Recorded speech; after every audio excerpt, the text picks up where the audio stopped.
যারা আমাদের দেখা ছেপেছিলেন তার সম্পাদকগণকে গভীর শ্রদ্ধার সঙ্গে স্মরণ করছি। তারা যদি আমাদের লেখা না ছাপাতেন, আমাদেরকে যদি সুযোগ না দিতেন, তাহলে এতটা পর 30 বছরের বেশি হাঁটতে পারতাম না। আমি কৃতজ্ঞ এবং আনন্দের এই মুহূর্তে গভীর শ্রদ্ধার সঙ্গে আমি স্মরণ করছি আমার বাবা এবং মুখে, যারা মেহরবানি করে মাকে মাদ্রাসায় পড়তে দিয়েছিলেন।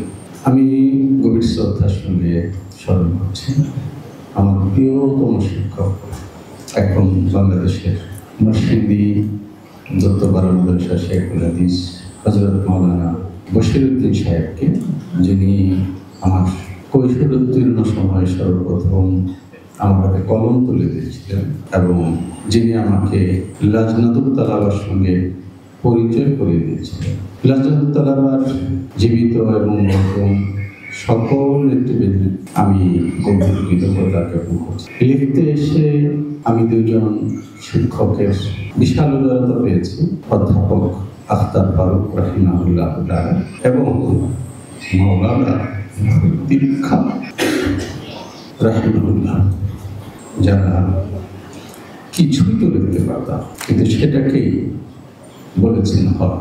সকল উস্তাদ যারা আমাদেরকে স্নেহ দিয়ে ধরে রেখেছেন, লেখালেখির একটা জায়গায় এসে প্রয়োজন হয় সাহিত্যটাকে বড় করে বুঝবা, ভাঙবা, উপলব্ধি করবা। এই জায়গাটাতে আমি আমার পরবর্তী উস্তাদ দারুল দেওবন্দের আদব বিভাগের প্রধান মাওলানা নূর আলম খলিল আল আমিনের প্রতি শ্রদ্ধা জানাই, কৃতজ্ঞতা জানাই।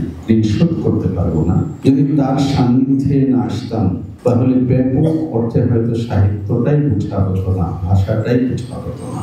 আমি গভীর শ্রদ্ধার সঙ্গে স্মরণ করছি মাসিক পাথর, মাসিক মদিনা, মাসিক অগ্রপথিক সহ ওই পত্রিকাগুলোকে যারা আমাদের দেখা ছেপেছিলেন তার সম্পাদকগণকে গভীর শ্রদ্ধার সঙ্গে স্মরণ করছি। তারা যদি আমাদের লেখা না ছাপাতেন, আমাদেরকে যদি সুযোগ না দিতেন, তাহলে এতটা পর 30 বছরের বেশি হাঁটতে পারতাম না। আমি অন্তহীনভাবে কৃতজ্ঞতা বোধ করি আমার দিলের ভেতরে পাঠকদের প্রতি। একটা সময় এসে তরুণ আলেম, বিশেষ করে মাদ্রাসার ছাত্র যারা আমাদের লেখা পড়েছেন এবং আপনারা যারা না পড়লে আমরা লিখতে পারতাম না, আমরা থাকতে পারতাম না। আমি সকলের প্রতি কৃতজ্ঞ। লেখক ফোরাম এর শুরু থেকে ভালোবাসার সঙ্গে এদের সঙ্গে আছি। যোগ্যতার কারণে নয়, হয়তো ভালোবাসার কারণেই আমার নামকে নির্বাচন করা হয়েছে।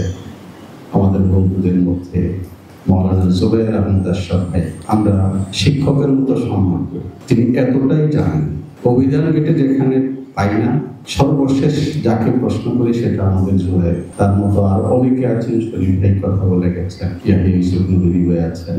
আমাদের বড় ভাই বলি আমরা, জ্ঞানে, সাহিত্যে, চিন্তায়, লেখার শিল্পে মাওলানা ওবায়দুর রহমান খান তারা আছেন।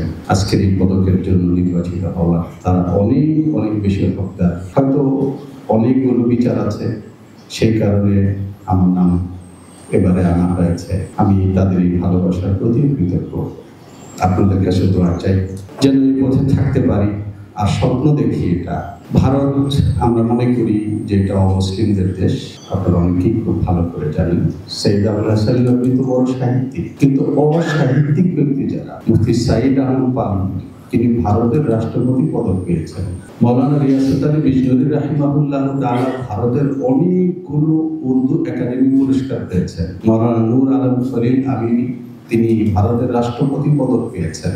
আলেম সদা দারুল দেওবন্দের উস্তাদ। এমন এই তালিকা দীর্ঘ। এটা হয়তো আমাদের একটা ব্যর্থতার জায়গা যে নানা সময়ে রাষ্ট্রে অনুকূল অবস্থা তৈরি হয়। এর আগেও হয়েছে, যখন 4 দলীয় জোট ক্ষমতা এসছে তখন অনুকূল অবস্থা তৈরি হয়েছে। আমরা তখন মুসলিম জাহান করি, রাজনৈতিক নেতাদেরকে বলেছি যে আপনারা যখন এগিয়ে গেছেন, বসবার যখন সুযোগ হয়েছে, তখন মাওলানা মহিউদ্দিন খানকে বাংলা একাডেমি পুরস্কার দিতে অসুবিধা কি? বাংলাদেশেও প্রেসিডেন্ট পদক আছে, প্রেসিডেন্ট পদক দিতে অসুবিধা কি? মাওলানা মহিউদ্দিন খানকে 21শে পদক দিতে অসুবিধা কি? সেটা দেওয়া হয়নি। দেয়াটা আর না দেয়াটার মধ্যে একটা পার্থক্য হলো কি, আমি মনে করি যে এখানে যে 3 জন ব্যক্তিকে পদক দেওয়া হলো, যারা লিখে তারা সবাই তো ভেতর থেকে এটাই অনুভব করবেন যে আমাকে পুরস্কার দেওয়া হয়েছে। ফলে আরো অনেক হিফজুর রহমান বেরিয়ে আসবে, অনেক মাওলানা মোহাম্মদ সালমান বেরিয়ে আসবে। এটা পথ, এটা সম্মান। এই সম্মান এই রাষ্ট্রে যে যেখানে আমরা কাজ করছি, যদি সে যোগ্য হয় তাহলে রাষ্ট্রের কাছে এটা তার পাওনা, এটা তার অধিকার। এই জায়গাটা সময় আসে, সুযোগ আছে, কিন্তু সৃজনশীল জায়গাটাতে আমরা না দাঁড়াতে পারি, না তর্কে উঠতে পারি, না মুখোমুখি বসতে পারি। আমাদের উন্নতি হোক প্রত্যাশা করছি। আবারও সকলের প্রতি অনেক অনেক শুকরিয়া। আসসালামু আলাইকুম।